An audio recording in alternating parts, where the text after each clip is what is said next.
La Junta de Extremadura, en concreto a través de la Consejería de Sanidad y Políticas Sociales, está atendiendo a la solicitud que le han hecho todos los colectivos sociales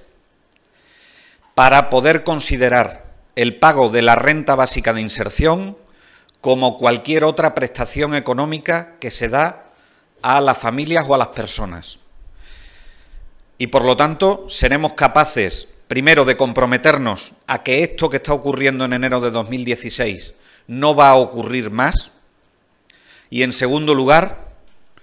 a pagar puntualmente la renta básica de inserción como se pagan puntualmente otras prestaciones como son pensiones no contributivas, subsidio por desempleo, etcétera. Una reclamación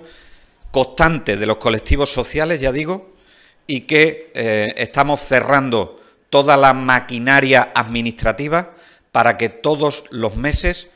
aquellos que tienen resolución favorable para percibir la renta básica de inserción cobren el día 4 o el día 5 de cada mes.